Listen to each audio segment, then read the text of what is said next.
नमस्कार दोस्तों स्वागत है आप सबका आपका अपना यूट्यूब चैनल सुभाष शाहदेव में। मैं हूं सुभाष शाहदेव। दोस्तों आज हम इस वीडियो के माध्यम से चर्चा करने वाले हैं मोदी सरकार के 7 साल और दूसरे कार्यकाल के 2 साल पूरे होने के उपलक्ष्य में उनके द्वारा किए गए कार्यों की या उपलब्धियों की आज हम इस पर चर्चा करेंगे। और चर्चा शुरू करने से पहले दोस्तों आपसे एक छोटी सी रिक्वेस्ट होगी, अगर आप मेरे इस चैनल में नए हैं तो इस चैनल को ज़रूर सब्सक्राइब कर लें और अगर वीडियो पसंद आए तो इस वीडियो को ज़रूर लाइक करें और दोस्तों के साथ शेयर करें।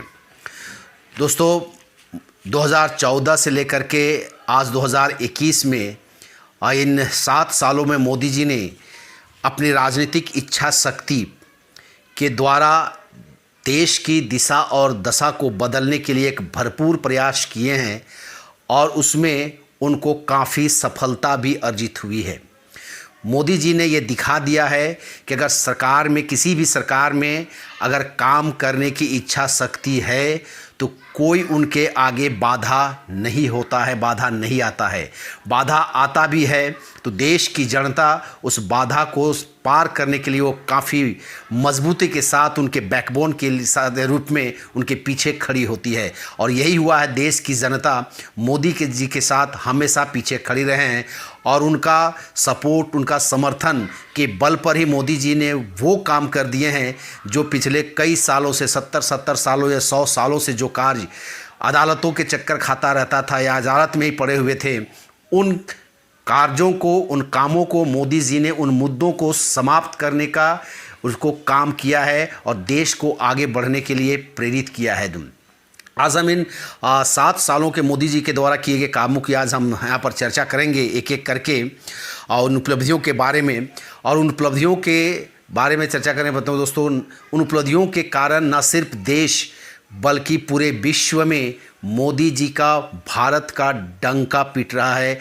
लोग तारीफ़ कर रहे हैं और उसके मोदी जी के मुरीद हो गए हैं, उनके तारीफ़ करने के लिए मजबूर हुए हैं लोग। मोदी जी के अटल इच्छा शक्ति, काम करने की इच्छा शक्ति और निर्णय लेने का जो साहस उनमें है, उस साहस का पूरी दुनिया आज कायल है दोस्तों।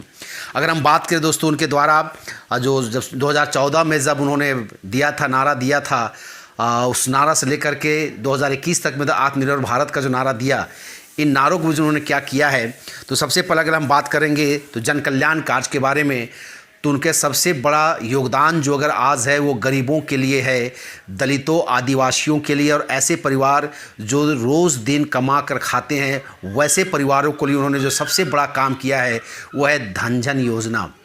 याद कीजिए दोस्तों, जब राजीव गांधी जी यहाँ के प्रधानमंत्री हुआ करते थे तो साफ साफ कहा करते थे कि केंद्र से 1 रुपया आता है लेकिन लाभुकों तक पहुँचते पहुँचते हुआ 1 रुपया 15 पैसे में कन्वर्ट हो जाता, यानी कि बीच के लोग, बिचौलिए जो होते थे, वो सारे पैसों को गबन कर जाते थे, घपला कर जाते थे और लाभुकों को पैसा नहीं मिलता था। मोदी जी ने इस चीज़ का एक समाधान निकाला। धन जन योजना के तहत उन्होंने प्रत्येक नागरिकों को फ्री में बैंकों में, जो वंचित बैंक पर नहीं जा पाते थे, बैंक जाने से डरते थे, उनके लिए 0 बैलेंस में एक अकाउंट खुलवाया। और जब कभी भी मोदी जी के द्वारा जो भी मदद इन गरीबों तक भेजा जाता, चाहे मनरेगा हो, चाहे कोई भी कार्य का हो, चाहे भी कोरोना काल में जिस प्रकार से 1000 रुपया, 500 रुपये या किसानों को जो 6000 रुपया साल में भेजे जा रहे हैं, ये सारे पैसे, चाहे किसानों को जो आपके जो MSP के रूप में जो पैसा भेजा जाता है, इन सारे पैसों को मोदी सरकार ने धन जन योजना के तहत उनके अकाउंट में भेजने का काम किया है। और इससे क्या हुआ कि बीच का जो घपला, बीच का जो बिचौलिए हैं, वो पूरी तरीके से समाप्त हो चुके हैं और लाभुकों के खाते में डायरेक्ट जो पैसा केंद्र सरकार से 500 रुपये अगर आता है तो 500 मिलता है, 1000 आता है तो 1000 मिलता है, 6000 आता है तो 6000 आता है। ये धन जन योजना भारत के लिए सबसे बड़ा जन कल्याण का योजना था। ये दलितों के लिए, आदिवासियों के लिए, मुसलमानों के लिए, जो दबे कुचले लोग थे, जो कम पढ़े लिखे लोग थे, उनके लिए ये कल्याणकारी साबित हुआ दोस्तों। अगर हम दूसरी बात करें दोस्तों, उज्ज्वला योजना, देश में हम सब जानते हैं कि गैस जलाने के जो काम होता तो पहले अमीर घरों में ही गैस जलती थी। मोदी जी ने उज्ज्वला योजना का एक योजना लाए और इस योजना के तहत उन्होंने गरीबों को भी मुफ्त में रसोई गैस दे करके उनको भी गैस का इस्तेमाल करने के लिए प्रेरित किया और उसका लाभ दिया। इसे लाखों लोग जो जंगलों पर निर्भर करते थे जलावन के लिए, उनसे उन लोगों को छुटकारा मिला, उनसे निजात मिला। और आज वे लोग भी धुआं में जिनके आँख खराब हो जाता था घर के महिलाओं का, उनसे वो बचत हो आज उनको हुआ है, लाभ हुआ है। और आज वो भी बड़े घरों में जिस प्रकार से रसोई गैस में खाना बनाया जाता था, वो भी अपने घर में रसोई गैस में खाना बनाते हैं दोस्तों। तीसरी बात कहे, हर घर बिजली। मोदी सरकार के आने से पहले भारत में प्रत्येक माने गाँव में अगर बात करें हम, तो गाँव में भारत में कई ऐसे गाँव थे जिनमें बिजली नहीं पहुंची थी। आज़ादी के 70 सालों तक भी वहां अंधेरे में या डिबरी युग में रहने के लिए वे लोग मजबूर होते थे। मोदी सरकार ने के आने के बाद हर घर को बिजली योजना के तहत प्रत्येक गांव में बिजली पहुंचाने का काम किया है। आज अगर हम बात करें तो अगर दर्जन भर गांव में अगर बिजली नहीं पहुंची होगी तो ये बहुत बड़ा चीज़ है कि आज दर्जन भर गांव में ही बिजली नहीं पहुंची होगी। बाकी बात भारत के प्रत्येक गांव में आज बिजली लोगों को मिल रही है और लोग आज उस बिजली से लाभ उठा रहे हैं, अपने बिजनेस भी कर रहे हैं, कुछ खेतों में काम कर रहे हैं, कोई पढ़ने के लिए इस्तेमाल कर रहे हैं, तो कोई अपने उद्योग लगा रहे हैं, घरेलू उद्योग, कुटीर उद्योग में उसका इस्तेमाल कर रहे हैं। और देश के लोग, देश की जनता आज से लाभान्वित हो रहे हैं दोस्तों। अगर हम बात करें दोस्तों आयुष्मान भारत, पहले गरीब लोग क्या होते थे, इलाज के अभाव में, क्योंकि मेडिकल में या हॉस्पिटल का चार्ज इतना ज़्यादा होता था कि गरीब लोगों को जब असाध्य रोग होता था उसके एवज में उनको ज़मीन जगह बेचनी पड़ जाती थी, गरीबी उनके घर में आन पड़ती थी, सब कुछ बेचना पड़ जाता था। मोदी जी की सरकार में आने के बाद मोदी जी ने इस चीज़ को एहसास किया कि गरीब जो लोग होते हैं वो अपने इलाज नहीं करा पाते, इलाज के अभाव में वे लोग मर जाते हैं।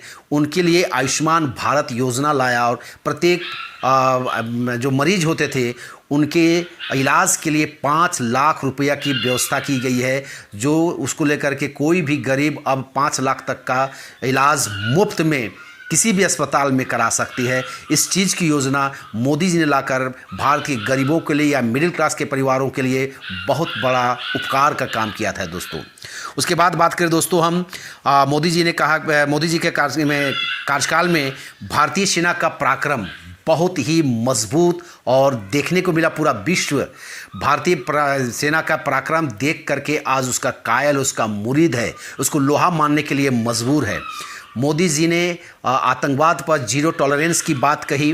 और अगर जो जैसे पाकिस्तान जब हमारे देश में जब कभी भी आतंकवादी हमला करके हमारे सैनिकों पर हमला किया, मोदी जी ने उसको मुंहतोड़ जवाब दिया है। मोदी जी ने एयर स्ट्राइक करके और सर्जिकल स्ट्राइक और एयर स्ट्राइक करके पाकिस्तान को, आतंकवादियों को कड़ा संदेश दिया, पूरे विश्व को कड़ा संदेश दिया है कि अब भारत वो भारत नहीं है जो पहले कभी हुआ करते थे कांग्रेस ज़माने में। आज मोदी जी वाला भारत है और टिट फॉर टैट यानी एक आंख के बदले दूसरी आंख की बात करने वाला भारत है। और अपने दुश्मनों को, जब से मोदी जी आए हैं, सत्ता में आए हैं, आज भारत में बम ब्लास्ट रुक गया है, आतंकवादी हमले भी रुक गए हैं, आतंकवादियों के भी आज हाड़ कांपते हैं एक बार भारत की ओर देखने के लिए।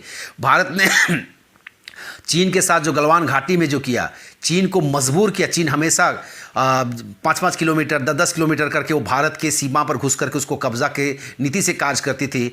लेकिन पहली बार मोदी जी ने गलवान घाटी में उनके 50 से सैकड़ों सेनाओं की गर्दन तोड़ दी और उनको भागने के लिए मजबूर किया है। तो ये मोदी जी की देन है जिन्होंने भारतीय सेना को खुली छूट दे दी है कि अगर आपके ऊपर कोई आँच आता है, कोई अटैक करता है, उसको आप किसी भी तरीके से अपने लेवल पर उसको ट्रीट करने के लिए, उसको अटैक करने के लिए, उसको मुकाबला करने के लिए उनको खुली छूट दी, जिसका नतीजा था कि गलवान में चीन को पीछे भागना पड़ा, पीछे लौटना पड़ा दोस्तों। अगर हम बात करें दोस्तों, मोदी जी ने एक देश एक टैक्स की एक योजना लाई जीएसटी के तहत। पहले बहुत सारे टैक्स, जो कोई सामान अगर महाराष्ट्र से झारखंड आता था तो कई राज्यों से होकर गुजरने में उनको कई जगह टैक्स देना पड़ता था। मोदी जी ने एक देश एक टैक्स की योजना ला करके जीएसटी लाई और बहुत से प्रकार के जो टैक्स लगते थे उससे लोगों को, व्यापारियों को निजात दिलाया। और आज व्यापारियों के साथ साथ आम जनता को भी इसका लाभ हुआ है। चीज़ों के दामों में आज कमी आई है इसके कारण दोस्तों। मोदी जी ने सवर्णों को आरक्षण 10% आरक्षण देने का भी काम किया दोस्तों। कई सालों से मांग था कि सवर्णों में भी गरीबी होती है, गरीब लोग होते हैं, उनके पढ़ने लिखने के लिए भी लोग असुविधा होती है। वैसे गरीब सवर्ण लोगों को भी मोदी जी ने 10% आरक्षण दे करके उनके ऊपर एक प्रकार का उपकार किया है। और आज वैसे गरीब सवर्ण जो पैसे के कारण या तो पढ़ाई छोड़ देते थे या नौकरी की तैयारी नहीं कर पाते थे, आज वो बड़ी हिम्मत के साथ तैयारी करते हैं और इसका आरक्षण का लाभ भी उठा रहे हैं दोस्तों। अगर हम बात करें दोस्तों मोदी जी की सरकार का सबसे बड़ी उपलब्धि अगर है तो वह है कश्मीर से धारा अनुच्छेद 370 और 35A को हटाना। और इस अनुच्छेद 370 और 35A को हटाने से जितना लाभ कश्मीर में रहने वाले दलितों को हुआ है उससे ज़्यादा किसी और को नहीं हुआ है दोस्तों।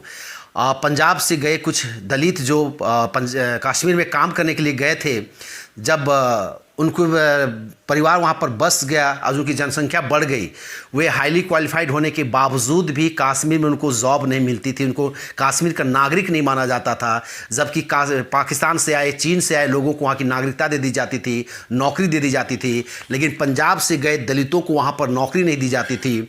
मोदी जी ने अनुच्छेद 370 और 35A को हटा करके सबसे ज़्यादा जो उपकार अगर किया है तो इन दलितों के लिए किया है। और सबसे उसके बाद जम्मू कश्मीर को 3 क्षेत्रों में बांट करके लद्दाख को उसको कश्मीर जम्मू कश्मीर से अलग करके उसको केंद्र शासित प्रदेश बना करके लद्दाख के लोगों के लिए भी एक उपकार का काम किया है। क्योंकि लद्दाख में सबसे ज़्यादा अगर एरिया को देखें को लद्दाख का होता था, लेकिन लाभ के मामले या विकास के मामले लद्दाख को हमेशा कोसों दूर रखा जा दोस्तों। इससे भी वहाँ पर के लोगों को बहुत ज़्यादा फ़ायदा हुआ है। आतंकवादी अब वहाँ पर घुस नहीं पाते हैं, आतंकवादियों के खिलाफ अब कड़ी कार्रवाई कर दी गई है। भारत के बहुत सारे कानून वहाँ मान्य नहीं होते थे, अब भारत के बहुत सारे कानून वहाँ पर मान्य होते हैं। जम्मू कश्मीर के बहुत सारे ऐसे कानून थे जो भारत में नहीं लागू होते थे या अलग से बने हुए थे, उन सारे कानूनों को वहाँ पर समाप्त कर दिया गया है। और कश्मीर को भारत का अभिन्न अंग जो कहा जाता था वो एक्चुअल में भारत का अभिन्न अंग है दोस्तों। मोदी जी ने उसको सार्थक किया है दोस्तों। उसके बाद दोस्तों बात करें तो मुस्लिमों के लिए अगर बात करें हम दोस्तों, तो मुस्लिमों में सबसे बड़ा काम जो मोदी जी ने किया है वो महिलाओं को 3 तलाक से छुटकारा दिया है। महिलाओं के साथ मुस्लिमों में बरसों बरस से उनके ऊपर अत्याचार होता था। कोई भी एक मुस्लिम पुरुष कई पत्नियां रख लेता था, मन किया तो मोबाइल में ही एक मैसेज के थ्रू कभी भी उनको तलाक देता था, जिसमें महिलाएं सड़क पर आ जाती थी, उनको तकलीफ़ें होती थी, जीविकोपार्जन के लिए उनको मुसीबत का सामना करना पड़ता था। मोदी जी ने वैसे महिलाओं को निजात दिलाया है 3 तलाक को कानून को समाप्त करके। अब अगर कोई भी व्यक्ति 3 तलाक वहाँ पर मुस्लिम अगर अपनी पत्नी को 3 तलाक देता है तो अब वो कानून के दायरे में उसको जेल की सज़ा हो सकती थी।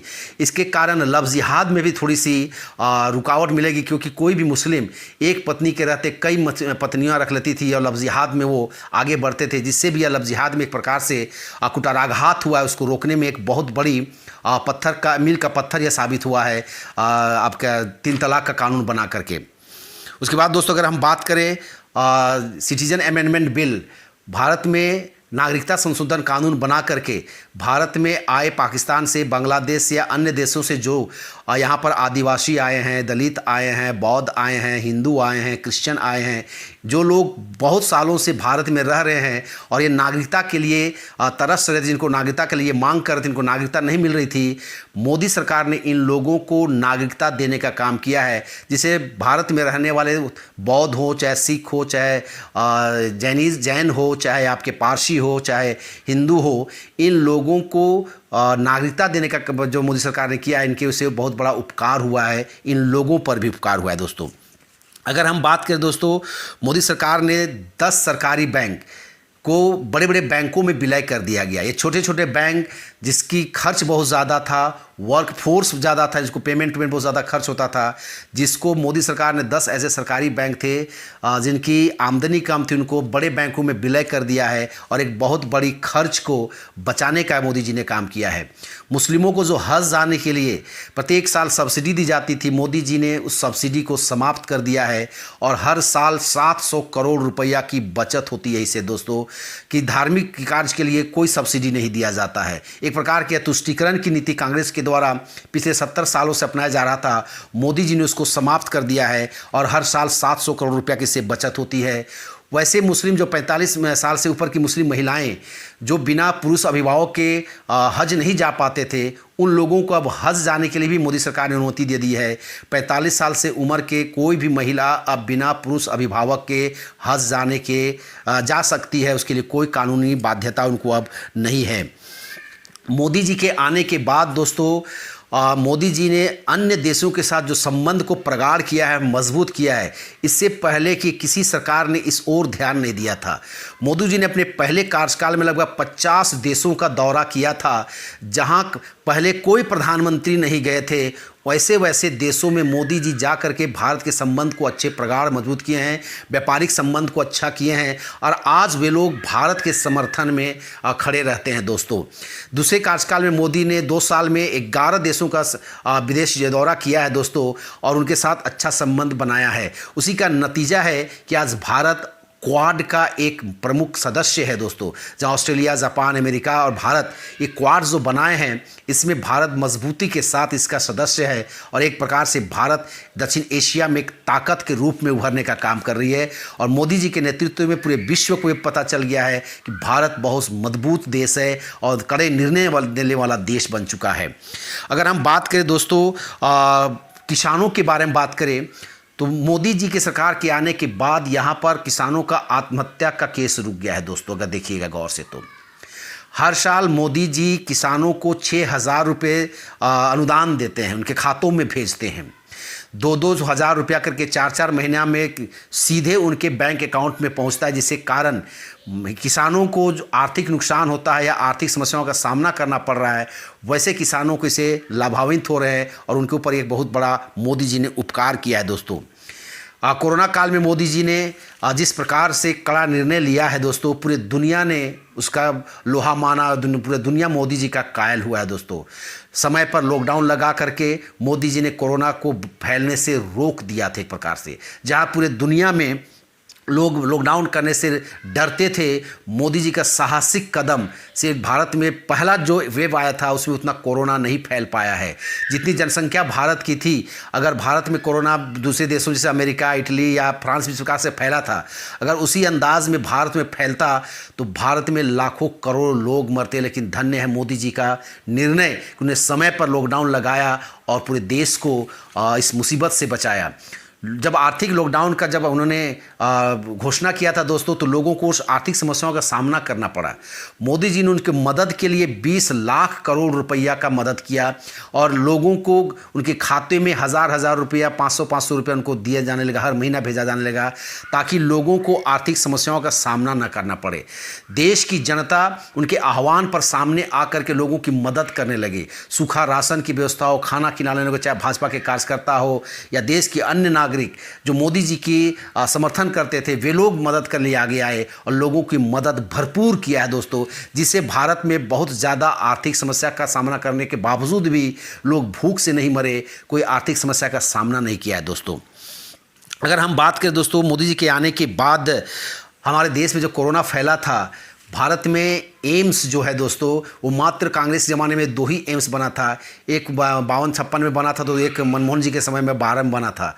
वाजपेयी जी के समय में 5 एम्स की घोषणा की गई थी, और अभी मोदी जी के आने के बाद टोटल 22 एम्स देश में कार्यरत है या बन चुके हैं। अब वो देश की जनता का अपना सेवा दे रही है दोस्तों। अगर हम बात करें कोरोना काल में जिस प्रकार से आत्मनिर्भर भारत जो मोदी जी ने कहा था, स्टार्टअप क्या था, भारत में पहले जांच के जो लैब थे मात्र 500 लैब में, एक लैब नहीं हुआ करता था। हम यहाँ पर जांच के लिए उसको इंग्लैंड या अमेरिका भेजते थे। मोदी जी के आह्वान पर एकाएक देश में 500 से ज़्यादा लैब बन गए कोरोना के जांच के लिए दोस्तों, और आज प्रत्येक दिन लाखों में देश में कोरोना का टेस्ट हो रहा है, जाँच हो रहा है, और लोग उससे लाभान्वित हो रहे हैं दोस्तों। उन्होंने आरोग्य सेतु का इस्तेमाल योजना का आरंभ किया दोस्तों, तो उन्होंने स्मार्ट सिटी का इस्तेमाल किया, सड़क का इस्तेमाल किया। दूसरी बात अगर विदेश नीति की बात करें दोस्तों, जिस प्रकार से चीन भारत को पर्ल ऑफ स्ट्रिंग से घेरने का काम कर रहा था, तो मोदी जी ने उसे आयरन प्लेट के नाम का कार्यक्रम दे करके अपने पड़ोसी देशों से संबंध बना करके और वहाँ पर चीन को रोकने का काम किया है और चीन को मुंहतोड़ जवाब दिया है दोस्तों। अतः दोस्तों अगर हम बात करें मोदी जी ने 7 सालों में जो किया है, पिछले 70 सालों में देश ने उसको नहीं कर पाया था। देश जो राम मंदिर की बात हम करना भूल जा रहे हैं दोस्तों, यह मामला अदालत में कई सालों से लटका हुआ था। कोई भी राजनीतिक दल इस पर हाथ डालने से डर रही थी, लेकिन मोदी जी ने इस पर हाथ डाला और 40 दिन पर सुप्रीम कोर्ट को आग्रह किया और उसको 40 दिन के लगातार सुनवाई करने के बाद इस पर फैसला आया। और जो लोग कहते थे, भाजपा को लोग कहा करते थे हम मंदिर वहीं बनाएंगे लेकिन तारीख नहीं बताएंगे, मोदी जी ने उस नारा को फेल कर दिया और मंदिर भी बनवाया और लोगों को दिखा भी दिया कि हम जो कहते हैं उसे हम करते हैं दोस्तों। तो उन्होंने राम मंदिर का भी बनाने का काम किया जो बरसों से अदालत में लटका हुआ था दोस्तों। इस तरह से अगर हम बात करें दोस्तों तो मोदी जी ने बहुत सारे ऐसे छोटे छोटे काम किए हैं। मनरेगा के लिए 40,000 करोड़ रुपया किया है, स्टार्टअप के युवाओं को लोन देने का काम किया है, मेक इन इंडिया में बना करके आज भारत में ही आपके दवा बन रहे हैं, आपके जो रक्षा के जो सामान हैं, चाहे हेलीकॉप्टर का हो चाहे हथियार हो, वो आज भारत में ही बनाए जा रहे हैं। आज भारत में मोबाइल बनाए जा रहे हैं। भारत में मोदी जी ने मेक इन इंडिया के माध्यम से जो सामान बनाया जाए इसको आज विदेश में ही भी वो उसको आज निर्यात कर रहे हैं। इस तरह से भारत इन 7 सालों में बहुत मजबूती के साथ खड़ा हुआ है और देश की जनता का भरोसा आज मोदी जी पर है। देश की जनता भी आज मानने के लिए बाध्य है, मजबूर है कि हमने बहुत देर के बाद एक देश में ऐसा प्रधानमंत्री मिला है जो सचमुच देश की भलाई के लिए आया है, देश को आगे ले जाने के लिए आया है और भारत की तरक्की कर रहा है दोस्तों। हद तो तब हो जाती है दोस्तों, दुख तो तब लगता है कि जब विपक्ष मोदी जी का साथ देने के बजाय हमेशा मोदी जी का टांग खींचने में रहती है। कोरोना काल में जहां पूरे विश्व के चाहे अन्य देशों में अगर देखें, अमेरिका हो, इटली हो, फ्रांस हो, यूरोप हो, कहीं पर भी हम बात करें तो वहाँ के पक्ष और विपक्ष दोनों मिल करके कोरोना काल से लड़ने का काम किया। तो वही भारत का विपक्ष मोदी जी की इस कोरोना काल में मदद तो कुछ नहीं किया लेकिन उनका टांग खींचने का काम किया, मोदी जी को परेशान करने का काम किया है दोस्तों इन लोगों ने। अतः देश की जनता ये सब कुछ देख रही है, जान रही है और इसको जज भी कर रही है। और आने वाले समय में जिस प्रकार से ये लोग भ्रम फैला रहे हैं, चाहे टूल किट के माध्यम से हो चाहे कोई और माध्यम से हो, मोदी सरकार को बदनाम करने की, भारत को बदनाम करने के लिए विपक्ष आज कोई भी मौका नहीं छोड़ती है। लेकिन देश की जनता इसको अच्छी तरह से देख रही है। उसी का नतीजा है कि आज कई राज्यों से ये विपक्षी पार्टी जो देश की भला नहीं चाहते हैं वे लोग आज विलुप्त हो जाते हैं, समाप्त हो जा रहे हैं दोस्तों। अतः दोस्तों हम कह सकते हैं कि देश को मोदी जी की ज़रूरत है और मोदी जी जब तक देश में के रूप में प्रधानमंत्री के रूप में रहेंगे भारत की तरफ कोई आंख उठाकर देख नहीं पाएगा और आने वाला समय भारत का होगा। भारत फिर से एक बार सोने की चिड़िया बनेगी और विश्व गुरु बनेगा, इससे कोई नहीं रोक पाएगा। हो सकता है इसमें और 1-2 साल लग जाए लेकिन भारत विश्व का गुरु ज़रूर बनेगा, एक विश्व शक्ति बनकर उभरेगा दोस्तों। यही था मोदी जी के 7 साल और इस दूसरे कार्यकाल के 2 साल पूरे होने पर उनकी उपलब्धियों के बारे में एक चर्चा मुझे लगा कि बहुत ज़रूरी है देश की जनता जाने कि मोदी जी ने क्या किया और क्या नहीं किया है, ताकि आने वाले समय में मोदी जी के बारे में एक पॉजिटिव सोच बना करके देश की जनता जब कभी भी वोट देने जाए तो उनके और भारी बहुमतों से विजयी बनाए।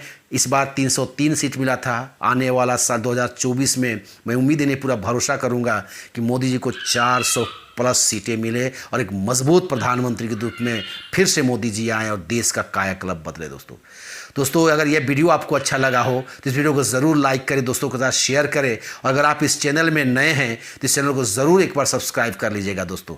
तब तक के दोस्तों नमस्कार, जय हिंद।